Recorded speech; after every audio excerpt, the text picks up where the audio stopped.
అనేక వేధింపులకు గురిచేశారని 8వ తేదీన ఆ అమ్మాయితో పాటు కుటుంబ సభ్యులు వెళ్ళి పేట్ బషీరాబాద్ పోలీస్ స్టేషన్ లో కంప్లైంట్ ఇవ్వడానికి వెళితే దాదాపుగా 6 గంటల సేపు నిరీక్షింపజేసి అది కాదు ఇది కాదు అని కేసు ఫైల్ చేయడానికి పోలీసులు నిరాకరించారు. ఈ 6 గంటల సమయంలో వాళ్ళని ఆ రకంగా కూర్చోబెట్టి ఎవరైతే నిందితులు ఉన్నారో బండి భగీరథ్ అని చెప్తా ఉన్నాం. బండి భగీరథ్ ఎవరయ్యా? మన రాష్ట్రం నుండి కేంద్ర హోంశాఖ సహాయ మంత్రిగా ఉన్నటువంటి బండి సంజయ్ కుమార్ వాళ్లకు సమాచారాన్ని అందించి అక్కడి నుంచి అతని చేత బండి భగీరథ్ చేత హనీ ట్రాప్ కేసు కింద కేసు ఫైల్ చేస్తామా? ఫస్ట్ ఆయన కేసు ఫైల్ చేసినట్టు తీసి అనంతరము అర్ధరాత్రి వరకు వీళ్ళని వెయిట్ చేయించి అప్పుడు వీళ్ళు ఇచ్చిన కేసు తీసుకొని ఇది లేని పరిస్థితుల్లో మైనర్ బాలిక కాబట్టి పోక్సో చట్టం కింద కేసు ఫైల్ చేశారు. పోక్సో చట్టం ఎంత తీవ్రమైందండి. నేరస్తుంది 24 గంటల లోపల సరెండర్ కావాలి, సరెండర్ చేయాలి, పోలీసులు అరెస్ట్ చేయాలి. ఇప్పటి వరకు అరెస్ట్ చేయాలి.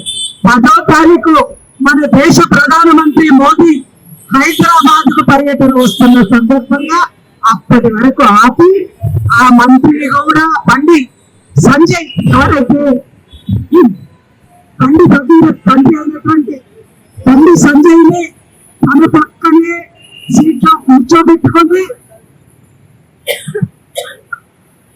దేశ ప్రజలకు అనేక సూక్తులు చెప్పాడు ప్రధానమంత్రి. దేశ ప్రజలంతా ఆర్థిక వ్యవస్థ చిన్నాభిన్నమైంది, పొదుపు నేర్చుకోండి, నూనె తక్కువ వాడండి, పెట్రోల్ డీజిల్ తక్కువ వాడండి, ఇంటి నుంచే పని చేయండి. ఇన్ని చెప్పినావు కదా, ఇంటెలిజెన్స్ వ్యవస్థ నీకు సమాచారం అందియలేదా? నీ పక్క కూర్చున్న బండి సంజయ్ కి ఎందుకని నువ్వు ఆదేశాలు ఇవ్వలేదు? నైతిక బాధ్యత వహించు.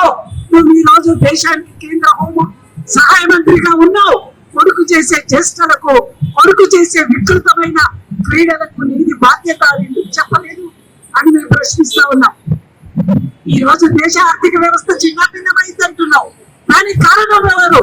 నీవు అనుసరించిన ఆర్థిక విధానాల వల్లనే కదా ఈ రోజు దేశ ప్రజలు ఈ రకంగా నష్టపోతున్నారు. నీ సారథ్యంలో నడుస్తున్నటువంటి మంత్రి కొడుకు ఈ రకమైన క్రీడలకు పూనుకుంటే నువ్వు చూస్తూ ఊరుకుంటే వాళ్ళు ప్రశ్నిస్తా ఉంటావు.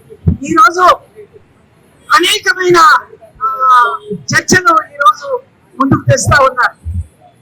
అమ్మాయి తను ఇష్టపూర్వకంగా ఉంటుంది, అమ్మాయి మైనర్ కాదు, ఇద్దరు కలిసి నేను అంటున్నాను ఒకటే మాట. ఈ రోజు హనీ ట్రాప్ కేసు బుక్ చేస్తున్నాడు కదా బండి సంజయ్. నువ్వు మేజర్వు కదా, 25 ఏళ్ళు ఉన్నాయి కదా.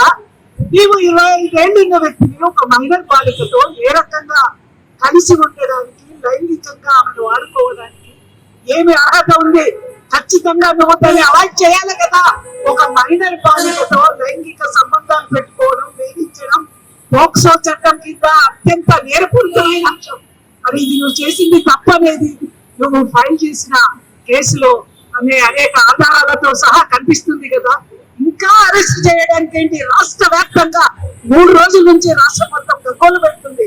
బండి సంజయ్ కుమారుడు బండి భగీరథ్ను వెంటనే అరెస్ట్ చేయాలి, చట్టం తన ఫలితాలు తీసుకోవాలి. కానీ చట్టం ఈ రోజు అధికారంలో ఉన్నవాడికి, హోదాలో ఉన్నవాడికి, డబ్బున్నవాడికి చుట్టంగా మారిపోయింది. కేంద్ర సహాయ మంత్రి కొడుకు కాబట్టి ఆయనను అరెస్ట్ చేయకుండా 10వ తేదీ వరకు అట్లాగే నానుస్తూ పెట్టి 10వ తారీఖు కేసు ఫైల్ చేసింది. ఈ రోజు పరారీలో ఉండడానికి ఎట్లా ఉంటున్నటువంటి ఏ అధికార మదంతో ఎట్లా ఆయనను కాపాడుకుంటామని మేము ప్రశ్నిస్తా ఉన్నాం.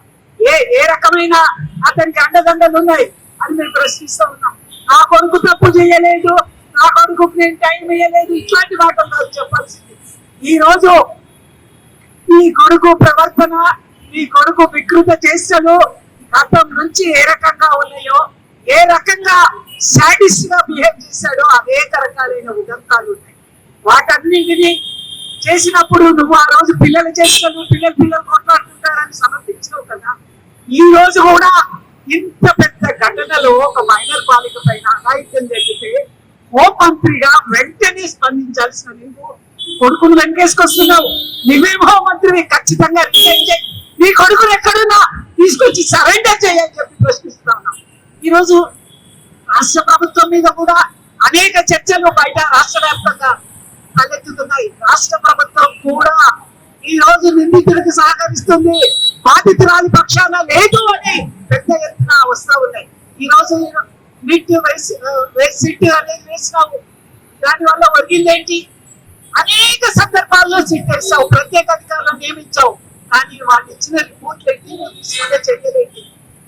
ఈ రోజు రిద్దిరాజు కూడా చెప్తున్నారు డీసీపీ, మేము కనుక అది ప్రూవ్ అయితే వెంటనే అరెస్ట్ చేస్తాం. నువ్వెవరు ప్రూవ్ కావాలని చూడాల్సింది, కోర్టు చూసుకుంటే అంశం ప్రూవ్ అవుతుందా, ఎట్లా, ఏంటి, ఆధారాలు ఏంటి, అరెస్ట్ చేయాల్సిన బాధ్యత లేదు అని ఆ సందర్భంగా చెప్తా ఉన్నాం. వెంటనే సమన్ ఇచ్చినారు మేనమామకు, ఈ రోజు తీసుకురమ్మని సరెండర్ కమ్మని చెప్పి ఆయన భగీరథ తీసుకొని సరెండర్ కమ్మని చెప్పామని చెప్తున్నారు. తీసుకురావాలి, కేంద్ర హోంమంత్రి దీనికి బాధ్యత వహించాలి, కొడుకును అప్పగించాలి. ఎక్కడున్నారో నీకు తెలియదా? అన్ని బాధపడుతుంది, నేను బాధపడుతున్నాను కాదు, నైతిక బాధ్యత వహించి వెంటనే కొడుకును అప్పగించు అని చెప్పి ఈ సందర్భంగా డిమాండ్ చేస్తున్నాం. ఈ రోజు భగీరథ్ పోయి కోర్టులో మధ్యంతర బెయిల్ కోసం అప్పీల్ చేసినట్ట. ఎందుకు నీకు మధ్యంతర బెయిల్? నువ్వు చేసిన చేష్టలేంటి? ఖచ్చితంగా పోక్సో చట్టం కింద వెంటనే అరెస్ట్ చేయాలి, భగీరథ్ని శిక్షించాలి. ఈ చర్యలన్నిటికీ కేంద్ర హోంశాఖ మంత్రులుగా ఉన్నటువంటి మంత్రి సంజయ్ బాధ్యత వహించాలి నైతికంగా అనుకుంటాం. అట్లాగే ఇక్కడ జరిగింది చిన్న చిన్న కేసు కాదండి. ఒక మైనర్ బాలిక అధికారంలో ఉన్నటువంటి పార్టీకి సంబంధించిన పార్టీలో మంత్రులుగా ఉన్నారు అబ్బాయి తండ్రి. తన కుటుంబానికి, తన కూతురికి ఎటువంటి చర్య, ఎటువంటి నష్టం కలుగుతుంది, ఎటువంటి దాడులు జరుగుతాయని కుటుంబం అల్లాడుతూ ఉంది. వెంటనే అబ్బాయి కుటుంబానికి, బాధితురాలికి వెంటనే భద్రత కల్పించాలి, వెంటనే బండి భగీరథ్ అరెస్ట్ చేయాలని సిపిఎం పార్టీలో మేము డిమాండ్ చేస్తున్నాం. చేయకపోతే ఖచ్చితంగా రాష్ట్ర వ్యాప్తంగా సిపిఎం పెద్ద ఎత్తున బండి భగీరథ్ అరెస్ట్ చేసేంత వరకు బండి సంజయ్ దీనికి నైతిక బాధ్యత వహించి కొడుకును ఆ రకంగా చట్టానికి అప్పచెప్పి ఆ రకంగా కొడుకుకు శిక్ష పడే పద్ధతి వ్యవహరించే పద్ధతుల్లో చూడాలని సందర్భంగా డిమాండ్ చేస్తూ